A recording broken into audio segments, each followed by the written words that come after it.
Hello दोस्तों, आप लोग कैसे हैं। मैं उम्मीद करता हूं कि आप लोग अच्छे होंगे। तो अब मैं आज जो हमको पढ़ाना है वो मॉडर्न हिस्ट्री को और आगे लेकर चल रहा हूं। तो आज का जो हमारा टॉपिक है वो चौरी चौरा कांड है। चौरी चौरा कांड और स्वराज पार्टी की स्थापना कैसे होती है, तो इन्हीं चीज़ पर मैं बात करता हूं। तो आइए, चौरी चौरा कांड। चौरी चौरी चौरा चौरा कांड। चौरी चौरा कांड 5 फरवरी 1922 को ये घटना घटित होती है। चौरी चौरा एक जगह है जो ये गोरखपुर में है। गोरखपुर में चौरी चौरा कांड घटित होता है। ये क्यों घटित होता है, कारण क्या था? तो इसका कारण ये था कि जब असहयोग आंदोलन भारत में चल रहा था, तो असहयोग आंदोलन को शांतिपूर्ण रूप से एक जुलूस निकाला गया था चौरी चौरा जगह से। इस जुलूस पर, इस निहत्थे जुलूस पर जो वहाँ की पुलिस प्रशासन थी वो गोली चलवा देती है। गोली जब चलती है तो तमाम लोग मारे जाते हैं इसमें। अब ये वहाँ की जो जनता थी वो जनता उग्र हो जाती है। जनता उग्र हो जाती है। जब ये जनता उग्र हो जाती है तो चौरी चौरा नामक स्थान पर जो थाना था उस थाने को जला देती है। थानेदार सहित 21 लोग इसमें मारे गए थे। थानेदार सहित 21 लोग इसमें मारे गए थे। तो इसी को हम लोग इतिहास में चौरी चौरा कांड के नाम से जानते हैं। तो ये था ऑफ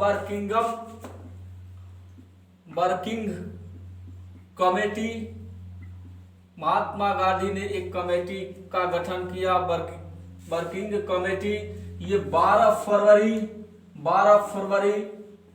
1922 को ये कमेटी गठित की गई थी। और इसी दिन असहयोग आंदोलन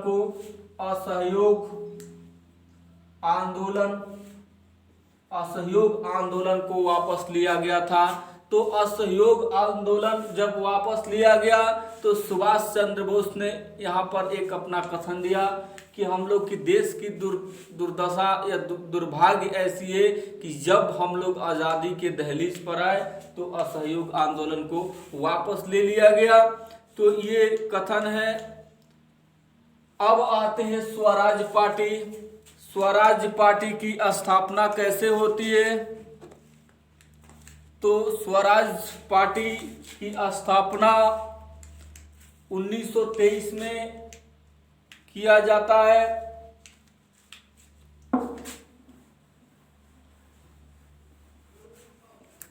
स्वराज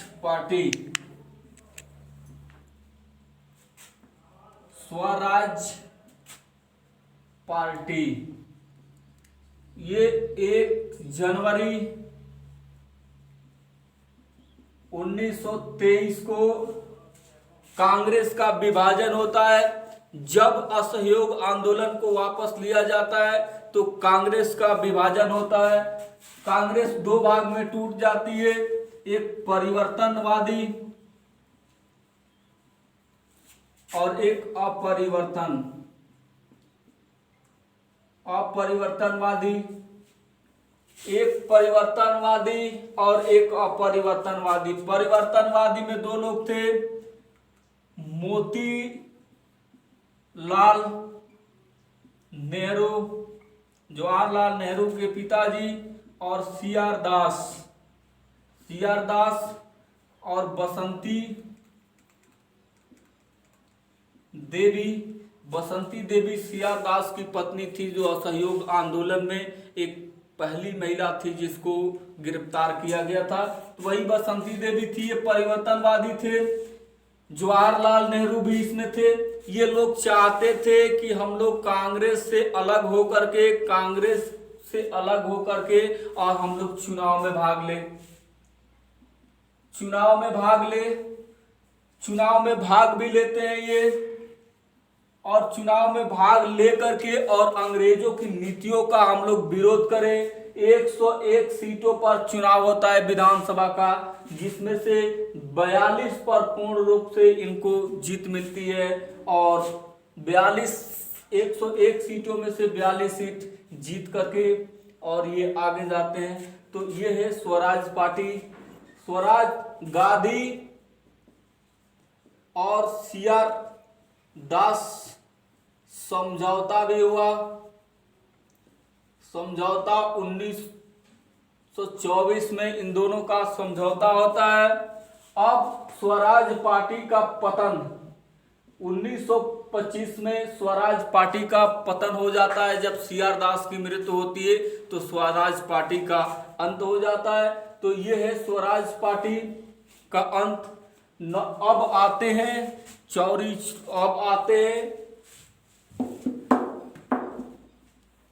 काकोरी ट्रेन कांड। काकोरी कांड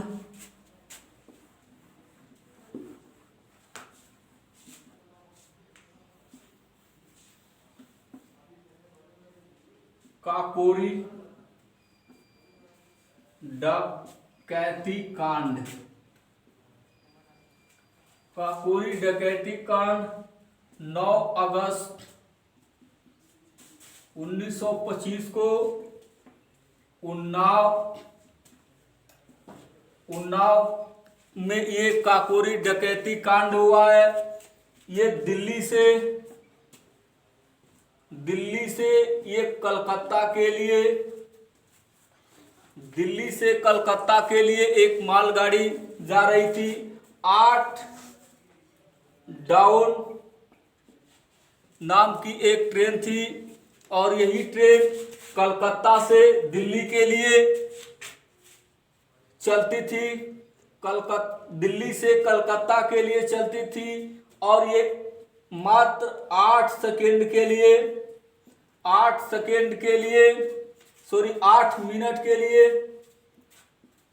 मिनट के लिए उन्नाव रेलवे स्टेशन पर रुकती थी। अब चंद्रशेखर जी, बिस्मिल्लाह खां, ये सभी लोग मिल करके और प्लान बनाए कि इस ट्रेन को 8 डाउन ट्रेन जो थी, मालगाड़ी थी, इसको हम लोग लूट ले और लूट करके अस्त्र शस्त्र तैयार कर दे। और ये सभी लोग मिल करके और उन्नाव रेलवे स्टेशन पर इस ट्रेन को लूटपाट कर लेते हैं। इस ट्रेन पर जब लूटपाट करते हैं तो ये 9 अगस्त 1925 को ये लूटपाट किया गया। इसी को इतिहास में हम लोग काकोरी डकैती कांड के नाम से जानते हैं। तो इसका मुकदमा भी चला है। तो आइए इसके मुकदमे को देखते हैं।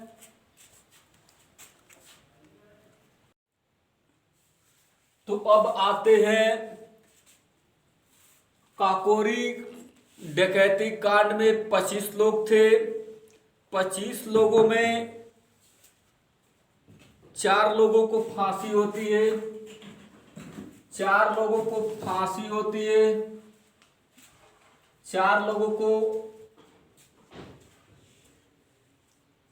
आजीवन कारावास होता है। आजीवन कारावास 4 लोगों को आजीवन कारावास होता है। 4 लोगों को फांसी दी जाती है और 17 लोगों को लंबी सजा होती है। 17 लोगों को लंबी सजा होती है। 17 लोगों को लंबी सजा होती है। 4 लोग को आजीवन कारावास होता है और 4 लोग को फांसी दी जाती है। बिस्मिल्लाह खां, आसफ अली,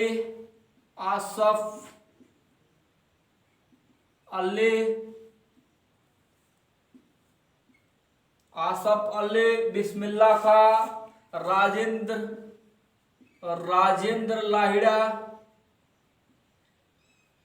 राजेंद्र लाहिड़ी और रोशनलाल रोशन लाल, ये चारों लोगों को अलग अलग फांसी होती है। इनको गोरखपुर होती है, गोरखपुर।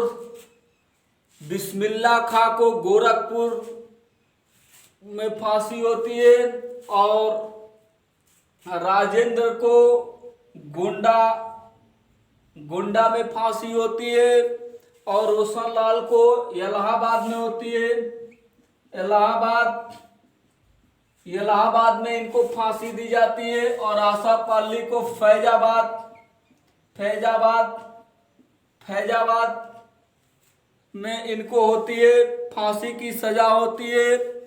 और इन सभी लोगों का जो पैरवी कर रहे थे, काकोरी डकैती में जो पैरवी कर रहे थे, वो भानुचंद्र गुप्त इन सारे लोगों की मुकदमे की पैरवी कर रहे थे। आगे चल के यूपी के ये सीएम भी बने हैं, यूपी के मुख्यमंत्री भी बने हैं। 9 अगस्त 1925 को ये ट्रेन लूटी गई थी और उसी को लेकर के, और इसमें चंद्रशेखर आजाद जो थे, चंद्रशेखर आजाद भाग जाते हैं, फरार हो जाते हैं। तो ये है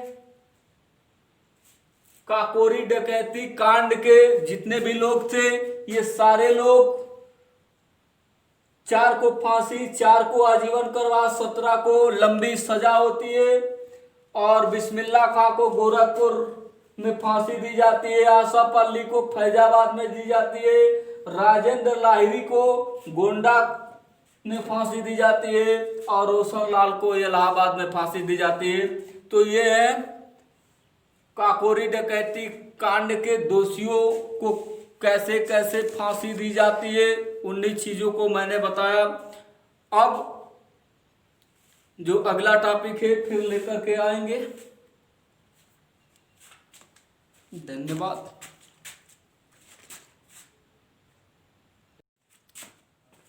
हेलो दोस्तों, तो अब आते हैं साइमन कमीशन का भारत में आगमन। साइमन कमीशन को 1919 के अधिवेशन में ही ये बात कही गई थी कि 10 वर्ष बाद एक नियम कानून बना के भारत भेजा जाएगा। उसको साइमन कमीशन था। वो 10 वर्ष के बाद प्रत्येक 10 वर्ष के बाद एक भारत की जांच पड़ताल के लिए एक नियम कानून बना के भेजा जाएगा।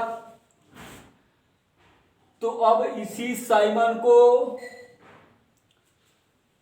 1929 में आना था, लेकिन 8 नवंबर 1927 को इसकी स्थापना लंदन में होती है। साइमन कमीशन की स्थापना 8 नवंबर 1927 में लंदन में होती है। साइमन कमीशन को 8 नवंबर 1929 को मंजूरी दे दी गई कि आप भारत जाइए। ये 1929 में आने वाला था, लेकिन 1927 में ही आया। क्यों आया? क्योंकि उस समय ब्रिटेन में 1929 में चुनाव था। 1929 में चुनाव था, इसीलिए साइमन कमीशन को 2 साल पहले भेज दिया गया था। साइमन कमीशन 3 फरवरी 1928 को भारत के वो मुंबई बंदरगाह पर पहुंचता है। 3 फरवरी 1929 को वो मुंबई बंदरगाह पर पहुंचता है। मुंबई जब बंदरगाह पर पहुंचता है तो साइमन का स्वागत भूख और हड़ताल और बंदी से होती है। मुंबई में भूख हड़ताल और बंदी से शुरुआत किया गया था। साइमन कमीशन का विरोध किया गया था। जब साइमन कमीशन मुंबई से वो लखनऊ की तरफ बढ़ता है तो जवाहरलाल नेहरू और मोतीलाल नेहरू बाप और बेटे दोनों लोग मिल करके और पतंग पर लिखवा दिए थे साइमन गोबैक। तो साइमन गोबैक पतंग पर लिखवाया गया था साइमन गोबैक। अब साइमन का विरोध चेन्नई में सी राजगोपालाचारी, मद्रास में साइमन का विरोध करते हैं। जगह जगह साइमन का विरोध किया गया। जब ये पंजाब के लाहौर में साइमन का विरोध किया गया तो वहां लाला लाजपत राय को लाठी चार्ज में इनकी मृत्यु होती है। साइमन कमीशन का विरोध करते हुए लाला लाजपत राय की मृत्यु होती है। लाला लाजपत राय 17 नवंबर 1928 को लाला लाजपत राय 17 नवंबर 1928 को लाहौर में लाठी चार्ज के दौरान इनकी मृत्यु होती है। लाठी चार्ज में इनकी मृत्यु होती है। तो इन्होंने कहा था अपने कथन में कि मेरे शरीर पर किए गए वार के एक एक कील का मैं बदला और हिसाब लूंगा। तो ये अपना कथन वहीं पर पेश करते हैं। साइमन कमीशन का समर्थन करने वाले जो दल थे वो डॉक्टर भीमराव अंबेडकर वाला गुट था और मोहम्मद शफी, ये दोनों लोग साइमन कमीशन का सपोर्ट कर रहे थे। साइमन कमीशन के जो सदस्य थे वो 7 थे। साइमन इसका अध्यक्ष था। इसमें एटली भी आए थे। एटली जो आगे चल के ब्रिटेन का प्रधानमंत्री बनते हैं। 7 लोग साइमन बाथम, स्टेट कोना, लेजर जोकम, फेडगन और एटली और लॉर्ड सोन, ये 7 लोग आते हैं भारत, जिसमें एटली आगे चल के प्रधानमंत्री बनता है। तो ये था साइमन कमीशन। और साइमन कमीशन के दौरान ही शेरे ए पंजाब लाला लाजपत राय को कहा जाता है। उनको 17 नवंबर 1928 को लाठी चार्ज के दौरान मृत्यु होती है। तो ये था साइमन कमीशन और जगह जगह विरोध हुआ। और साइमन के विरोध में ये ब्रिटेन वाले ने कहा कि आपको यदि आज़ादी चाहिए तो आप कुछ नियम कानून पत्र पर लिख करके भेजिए, बताइए। तो अब मोतीलाल नेहरू ने 14 सूत्रीय मांगे लिख करके और अंग्रेजी सत्ता को सौंपते हैं। तो अब आगे उसको देखेंगे। तब तक के लिए धन्यवाद।